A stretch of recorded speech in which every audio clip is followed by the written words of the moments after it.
The Nerdgasm Talk podcast is brought to you by Spaces Philly. If you love podcasts, go to spacesphilly.com where you can check out Lulu and Pop, Both Sides, Turntables, Jump Thought Super Tongue, and the Nerd Coalition's very own No Gimmicks Needed. Visit spacesphilly.com today. And now, feel the Nerdgasm.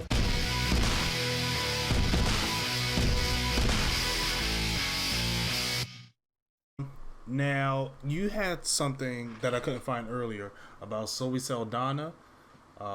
Yes, I do. I wasn't sure what that was about. Could you enlighten me? Well, I mean, I could so ask my wife, but she's probably if you type Zozo down in Google, that's the first thing that comes up. okay. Yeah, because I mean, So she's not doing much of anything else, like any other yeah, project. so yeah, it's not hard to find at all. But I told her to take the time off. We're spending time with the family, so she's okay. So she played in the 2016 biopic of Nina Simone, and it was not a good choice. Y'all know how I feel about it. They kind of don't. We never talked about it on the podcast before. Oh, I mean, I kind of meant y'all, but yeah. Yeah. Okay. Don't. So obviously, there was a problem with because they put her in blackface basically, and then they put prosthetics on her and everything to make her look like this woman that she clearly didn't look, this dark skinned woman that she clearly didn't look like, and it was disrespectful to the family, especially when her daughter said that's not the actor that she wanted. Oh wow. To play her. She wasn't a part of this at all. She wasn't, and it was more of like a slap in the face, and so Zoe Saldana, she was on an interview on broadcast live on Instagram, and she said, "I should have never played Nina. I should have done everything in my power with the leverage that I had 10 years ago, which was a different leverage, but it was leverage nonetheless. Yeah. I should have done everything in my power to cast a black woman to play an exceptional, perfect black woman." And then she also wrote her daughter, Nina Simone's daughter, wrote, "I love Zoe Saldana. We all love Zoe, from Avatar to Colombiana. I've seen those movies a few times, but not every project is for everybody. Right. And I know what my mother would think. I just don't get it." And it was criticized. It was panned. The film only got 2% on Rotten Tomatoes. I mean, it was destined to be badly reviewed in the first place, like after the controversy came out. But then I heard the movie itself wasn't even good. Yeah, and she said, and Zoe Saldana said she deserves better. She said, now at the time, this is what she thought.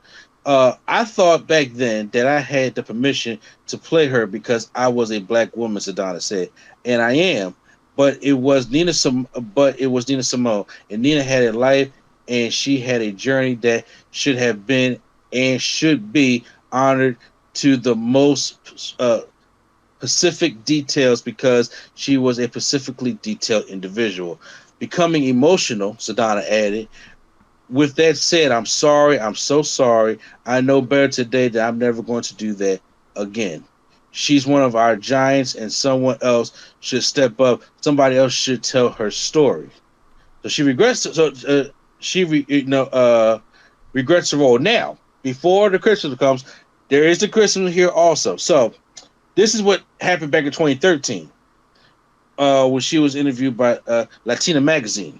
And it came out, she says, "Let me tell you, if Elizabeth Taylor can beat Cleopatra, I can beat Nina. I'm sorry. It doesn't matter how much backlash I will get for it. I will honor and respect my black community because that's who I am." In another interview, 2016, she said, "There's no one way to be black. You have no idea who I am. I am black. I'm raising black men. Don't you ever think you can look at me and address me in such disdain." Now, me and Lady Sketch had to talk about this earlier before we went to the podcast. My opinion is she should never played Nina Simone in the first place. And when actually, the funny thing is, when she first showed a picture of her playing Nina Simone, I literally like gagged, and I kind of shivered. I was at a drive-through when she showed me this. I remember, and I said, "Who the fuck? What is this?" That's I'm sorry. That's what I said, and I was like, why would she, even be doing stuff like that? And this is not excusing anything, but I look at both things. I always thought, because Zoe Saldana has always have gotten a hard time for her blackness. Mm-hmm. And she is amongst a group of people that the black community calls not black enough. And then, of course, like I said, when we, we had this whole discussion about Dominican stuff like that off air. But I told Lady Sketch that Zoe Saldana ain't never denied her blackness. Mm-hmm. She's always said she was, especially when she was playing back on Star Trek. Aurora, yeah. And Aurora approved her for the role. And she I mean, she looks like Aurora or Michelle Nichols. But what I'm saying is, people always like, well, no, she's not black. She's Hispanic. She has never took away of who she is. And during the movie stuff like that, Zoe Saldana has always done that. And then my wife was just like, she has. I said, as far as what I was like, we always giving her the hard time. So it looked like it was more of like I'm in my feelings because y'all not treating me like I should be treated, which leaves no excuse. Mm-hmm. So, but however, with the room to grow in 2020, her coming out and just basically saying, yes, I was wrong. I did this. I messed up. And like I said, she was probably in her feels because she gets challenged all the time. And it's like, I'm going to talk about this more on my wrestling podcast. But Kofi Kingston, as you already know, Kofi Kingston, swag. Yes, I do. He was interviewed by another black wrestler and was just like, hey, how does it feel to be the first black WWE champion? You know what Kofi Kingston said? What'd he say? I wasn't. I wouldn't know. Because you know who was? Was it Booker T or no? The Rock. The Rock. Okay. But The Rock has been castrated for his blackness as long as I can remember. Yeah, That's why when I said there are people today who still be like, he not black. Mm-hmm. That man's name is Dwayne Johnson. That's why on my wrestling podcast I said I don't want to hear no more shit about The Rock after he called out our president. Let's not forget, because it's like he be doing stuff. He does stuff for like to try and forward the movement in I guess the best way he knows how. But it kind of that stuff flies under the radar because that's not what you hear about. Right. Like they're not going to report on the mainstream news that he did that No Justice No Peace special on BET with his him and his wife with his ex-wife did that special, yeah. So like they're not going to report that kind of stuff. But like I was telling him before, the way society perceives you has a lot to do with this.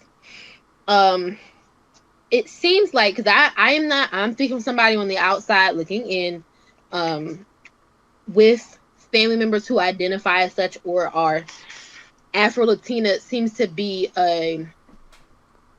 it's not a new label at all. Mm-hmm. I don't want that to be the perception, but it seems like more people are being introduced to the to Afro-Latina, like instead of it just being okay, well, you are black because you look black, or you are Latina because you look Latina. What are your roots? Where do you come from? What do you personally identify as? It's I would say a newer concept to the masses, rather. Mm. So I feel like, just like I was telling him earlier, folks will put you in the bucket where they feel you belong.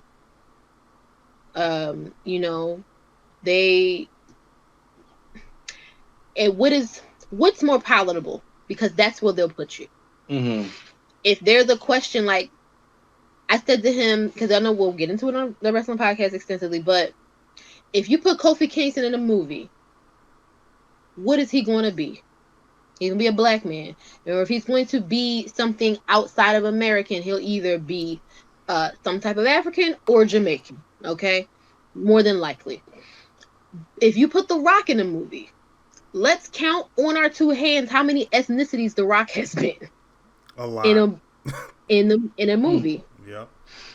So it's like, where do you put, folks will put you in a bucket based on how they want to process you and how you outwardly how you tell how you present yourself kind of thing. So even though The Rock, to my knowledge, in all the years that I have been wrestling, has never said that he is not a black man. Several people have over the years been like, he's not, isn't he Samoan, or my favorite is, isn't he Hawaiian or something like that? I'm just like, Google was a thing. But I just feel like with the whole Zoe Saldana situation, I was very upset about this whole thing because I didn't like the way this movie was put together. I don't like watching biopics that the family don't approve of. And I mean, like, not in the sense of, but like Marvin Gaye and how it seems like this whole thing is a fight over the money for it, but more so like the artistic integrity of a biopic. I have a problem with it. If you have, they're living friends, family first and friends that are around to consult for this biopic, and you don't even bother to do the work, then why would I want to pay you to see this movie? Right. Kind of. So when it was like, I didn't approve, like her daughter didn't approve of this wasn't like, they didn't work with her, or anything like that, then I was just like, that's the first check mark that I'm like, no thanks. Then seeing Zoe Saldana say she was gonna play her, and I was just like, that's a no for me, dog. And then to add insult to injury, they started showing her with these cheap looking costumes and this not so great makeup, and then a prosthetic nose. I was just like, oh, this is it. And then when she doubled down, I was like, oh, see, now this is all right. Throw the whole thing away. As a aware of this dark-skinned woman, I guess you just seen the picture. Yes, I just seen.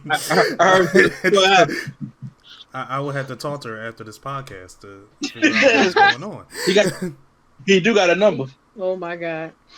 As a dark-skinned woman, I have looked to Nina Simone, one, because of her music, but also because she made it a point to explicitly say how young, gifted, and black she was and everybody else around her was, and to be proud of the skin you're in. It was a whole, like, that was part of her essence. And then for Zoe Saldana to go and try and play her, it was like it was a mockery, essentially. If you're not familiar with Nina Simone, not that you couldn't do a Google search, but if you have ever seen Chewing Gum, or I'm trying to think of the new I May Destroy You on HBO now, Michaela Cole, perfect casting for Nina Simone. And if you go and look at the stark contrast between her and a Zoe Saldana, I'm just like, my God. Like, it's just like, in the day and age where this was a long time ago when this movie started getting made, so things were not as culturally sensitive as they are now, but it's just like, girl, we could have done better. Right. But I will say, I applaud her for coming out and saying that she regrets doing the movie and everything, because yes, hindsight is 20/20, but you gotta understand, like, sometimes you gotta have some growth and be like, damn, that was trash. Like, just as simple as that. You know, and like I said, I believed in her personal heart. She believed it was trash, but she just couldn't fight the ignorant feelings that she had. I mean, she could have very well been like, she wanted to prove her blackness.